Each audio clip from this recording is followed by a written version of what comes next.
Welcome to రాజనీతి.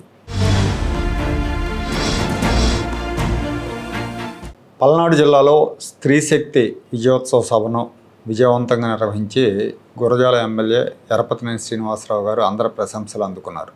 పల్నాడు ప్రాంతానికి ఒక ప్రత్యేకత ఉంది. పల్నాడులో చాలా కాలంగా ఫ్యాక్షన్ ఉండేది. గతంతో పోలిస్తే ఇప్పుడు కొంత తగ్గినప్పటికీ మాచర్ల గురజాల నియోజకవర్గాల్లో ఇప్పటికీ కొన్ని గ్రామాల్లో కొనసాగుతుంది. అది ఒకప్పుడు డాక్టర్ కోడెల శివప్రసాద్ గారు ఆ ప్రాంతంలో స్ట్రైకింగ్ ఫోర్స్గా ఉండేవారు. ఇప్పుడు గత 10-15 ఏళ్లుగా ఎమ్మెల్యే ఎరపతినేని శ్రీనివాసరావు గారు పల్నాడు ప్రాంతంలో పార్టీకి స్ట్రైకింగ్ ఫోర్స్గా ఉన్నారు. పెద్ద దిక్కుగా కూడా ఉన్నారు. పార్టీకి ఏ అవసరం వచ్చినా ముందుకు వచ్చి నిలబడుతున్నారు. గురజాల లాంటి ఫ్యాక్షన్ ప్రభావం ఉన్న నియోజకవర్గంలో కార్యకర్తలు దమ్ముగా వైసీపీతో పోరాటం చేస్తున్నారంటే వెనకాల ఎరపతినేని ఉన్నాడన్న ధైర్యమే. 2013లో చంద్రబాబు నాయుడు గారి పాదయాత్ర, అప్పుడు ఉమ్మడి రాష్ట్రం ఉంది. ఉమ్మడి రాష్ట్రంలో తెలుగుదేశం పార్టీ గడ్డు పరిస్థితిలో ఉన్న సమయంలో ఆయన పాదయాత్ర చేస్తున్నప్పుడు, పాదయాత్ర పల్నాడు ప్రాంతంలోకి వచ్చినప్పుడు తెలంగాణలో నుంచి అక్కడ ముందుండి నడిపించారు ఎరపతినేని. లోకేష్ పాదయాత్ర సందర్భంగా కూడా ఎక్కడ అవాంఛనీయ సంఘటనలు జరగకుండా తన అనుచరులతో పహారా కాశారని చెప్పాలి. గన్నవరం నియోజకవర్గంలో అప్పట్లో వల్లభనేని వంశీ ఎమ్మెల్యేగా ఉండేవాడు. ఆయన అనుచరులు అక్కడ గొడవలు చేయొచ్చు, అల్లర్లు జరుగుతాయేమో అన్న అనుమానం రావడంతో 2 రోజులు ముందుగానే ఎరపతినేని తన అనుచరులతో గన్నవరం నియోజకవర్గం వెళ్ళి అక్కడ మకాం వేశారు. సో పాదయాత్ర కూల్గా వెళ్ళిపోయింది, పెద్ద గొడవలేం లేకుండానే. ఇప్పుడు ప్రభుత్వం ఎంతో ప్రతిష్టాత్మకంగా అమలు చేస్తున్న సూపర్ 6 హామీల అమలును పురస్కరించుకొని స్త్రీ శక్తి పేరుతో విజయోత్సవ సభలు నిర్వహిస్తున్నారు.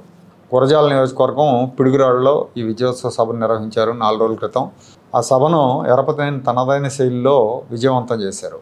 ముఖ్య అతిథులుగా హోంమంత్రి వంగలపూడి అనిత, జిల్లా ఇన్ఛార్జి మంత్రి, విద్యుత్ శాఖ మంత్రి గొట్టిపాటి రవికుమార్ గారిని ఆహ్వానించారు. రికార్డు స్థాయిలో 35,000 మంది మహిళలు ఈ సభకు హాజరయ్యారు.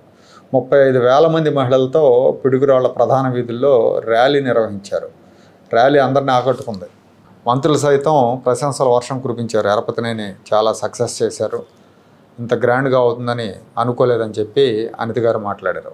అతిథిగా పిలిచి మీ అందరిలోని కూడా మీ అందరి ఆశీస్సులు పొందేదానికి ఈరోజు ఇక్కడికి వచ్చిన తర్వాత మీ అందరి ఆశీస్సులు, మీ అందరి ఆదరణ, మీ అందరి ఆహ్వానం కూడా నా జీవితంలో ఎప్పుడు కూడా మర్చిపోలేని రోజుగా మీరందరూ కూడా ఇచ్చినందుకు, నాకు బహుమతి ఇచ్చినందుకు మీ అందరికీ కూడా ఒక్కసారి శిరస్సు వచ్చి పాదాభివందనం చేసుకుంటున్నా.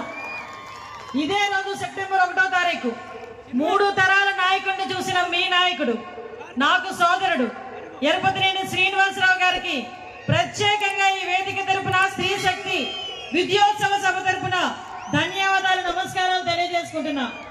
ఎందుకంటే ఎంతో మంది నాయకులు ఇదే గడ్డ మీద ఇదే ప్లేస్ లో నుంచోబెట్టి ఎంతో మంది నాయకులు మీ అందరికీ పరిచయం చేసిన వ్యక్తి. సుమారుగా ఎన్టీ రామారావు గారిని ఇక్కడే నుంచోబెట్టి చైతన్య రథం మీద ఎలక్షన్ క్యాన్వాసింగ్ చేసిన వ్యక్తి.